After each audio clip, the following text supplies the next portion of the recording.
Buenas noches y cordial saludo. En esta noche vamos a presentar una clase que se llama Entorno a la evaluación estratégica en el curso de gerencia y gestión. Va dirigida por el señor Julio César Velázquez Rincón, Alex Antonio Molina Díaz, Michael Jean Paul Salinas. En el curso de arquitectura de negocios de procesos. Algunos nos preguntaríamos qué es un entorno de la evaluación de la estrategia. Entonces, para esto vamos a tener una breve introducción, el cual nos dirige a la arquitectura de negocios y de los procesos que allí nos implica. Abarca una gran dimensión en lo conceptual, ya que de ello depende una gran parte del perfecto funcionamiento organizacional, partiendo de una pieza muy fundamental, la cual es el seguimiento de normas. Es muy importante el seguimiento de las normas porque de allí se derivan los procesos para que funcionen correctamente. Entre estos tenemos el entorno de la evaluación, con sus definiciones, con los entornos virtuales, con su debida importancia, y con la evaluación de estrategia con su concepto y análisis.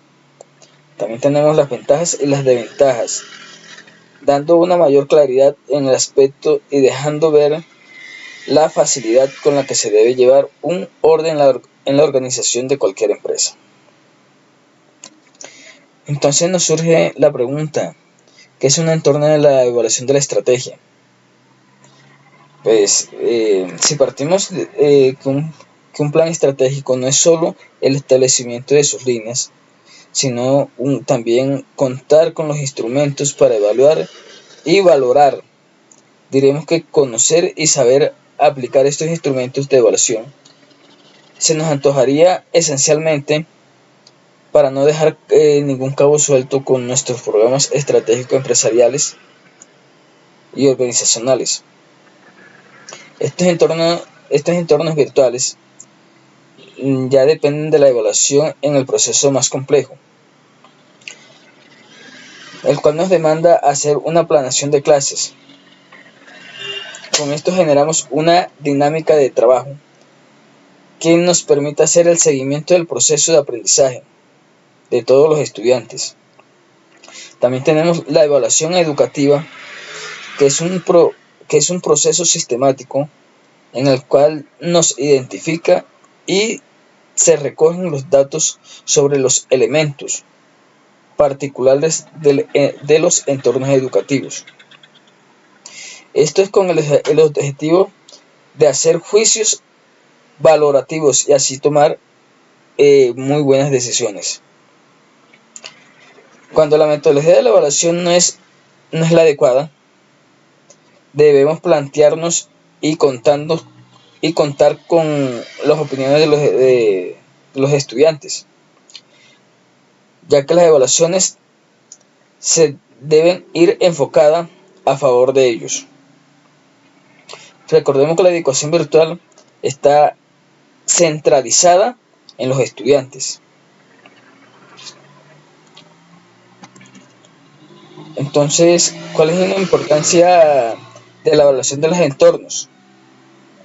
¿O para qué o qué? ¿O cómo se come? La evaluación de los entornos virtuales implica en sí los procesos característicos sistemáticos que obliga a un docente a revisar el modelo pedagógico que sustenta su actividad formativa.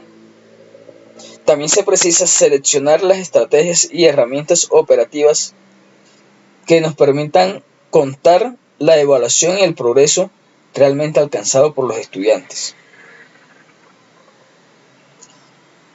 Estas evaluaciones son elementos esenciales, constitutivos del proceso de enseñanza y de aprendizaje, y como tal resulta muy fundamental para producir información que nos permita a los estudiantes reconocer aciertos y dificultades. en su proceso y actuar en consecuencia, implementando estrategia de estudios, aprendizaje y al mismo tiempo brindar una información vital para el docente, para que así reorganice o reoriente a realizar diferentes momentos del proceso educativo sobre los diferentes elementos y situaciones, ya que la influencia de la tecnología en los modos de aprender genera en nuestros desafíos para la evaluación de los aprendizajes.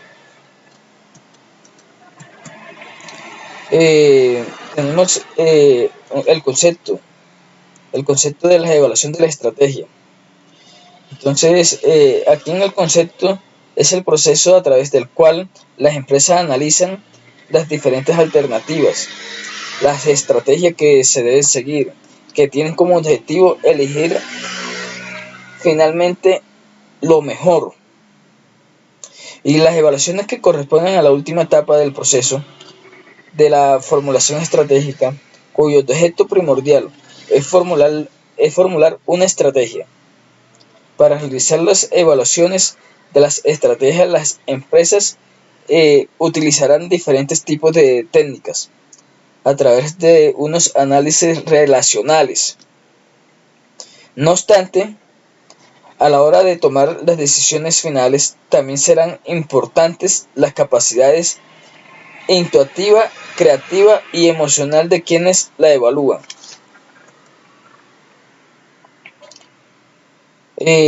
También tenemos lo que son las evaluaciones de las estrategias.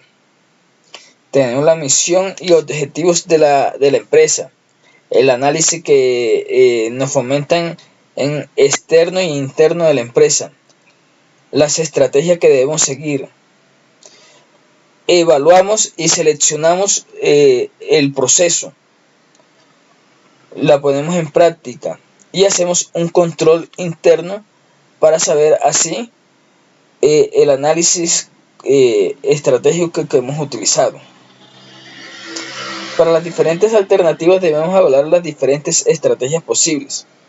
Seleccionamos finalmente las empresas que deberán ser un triple análisis. En este análisis damos las oportunidades y convivencias. Hacemos un ajuste estratégico, el análisis de la aceptabilidad y el análisis de la factibilidad. En estos análisis, las empresas seleccionarán aquellas alternativas estratégicas que se ajustan a las condiciones del diagnóstico estratégico, a los objetivos, lo que son la misión, objetivos generales, objetivos específicos. Estos objetivos formulados por la empresa, análisis de la aceptabilidad. Y entre estas alternativas que son oportunas, la empresa seleccionará aquellas que puedan ser aceptadas por los grupos de intereses. El análisis nos servirá para conocer los apoyos o las opciones con las que se vayan a encontrar las empresas a la hora de implementar estrategias. En estas estrategias, entre las alternativas que son aceptadas en la empresa, se seleccionarán aquellas que sean factibles, es decir, aquellas estrategias que nos puedan ejecutar en la empresa y disponer de los recursos y capacidades necesarias. Es importante tener en cuenta que a la hora de ver la posibilidad de ejecutar estrategia, no solo los recursos y capacidades actuales, sino también los recursos y capacidades potenciales, es decir, aquellas que aunque no se poseen, se pueden conseguir en un futuro próximo.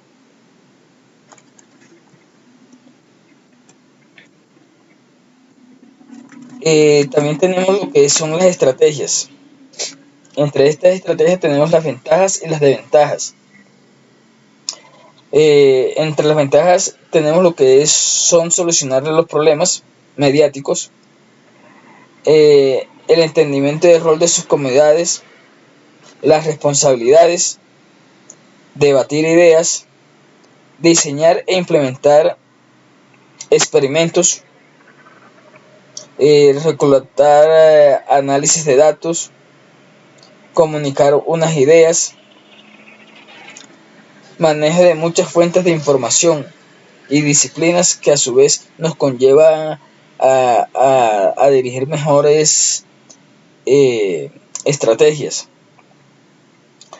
Manejar muy bien los recursos disponibles como el tiempo, las materias y el trabajo de la colaboración. Y entre las desventajas tenemos que aunque la materia se explora en profundidad, el ritmo de avance es considerablemente más lento. Es decir, cubre menos material. En este caso, se puede referir que muchos estudiantes prefieren trabajar individualmente y no les gusta trabajar en equipo por mucho tiempo en trabajo, mucho tiempo en labor, se pierde mucho espacio y todo eso. Algunos alumnos muestran poca seriedad o interés por aprender, lo que esto ocasiona que las participaciones no sean homogéneas, no sean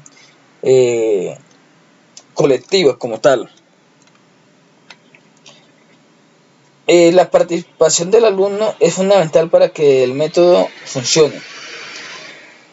La visión de los alumnos acerca del aprendizaje y algunos estudiantes se preocupan por acercar de lo que se supone que se debe aprender, pues el curso está basado en análisis de los problemas y no en una lista de temas de contenido.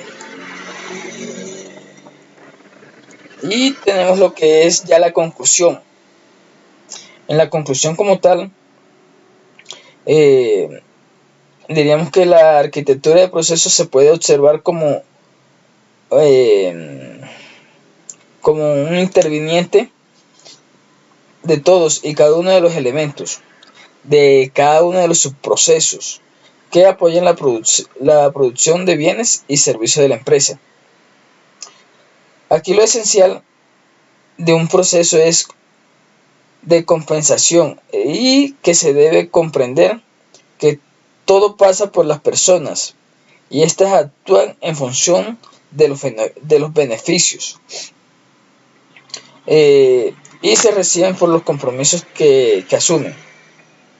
Por ende, un sistema de compensación que no retribuye adecuadamente a sus trabajadores producirá resignación y resentimiento en la organización. Con estos estados de ánimo no es posible contribuir a los futuros que declarados inicialmente, puesto que las personas con bajo autoestima no laboran precisamente muy bien. Con esto damos conclusión a este tema. Muchas gracias por su atención. Esperemos que sea de su agrado.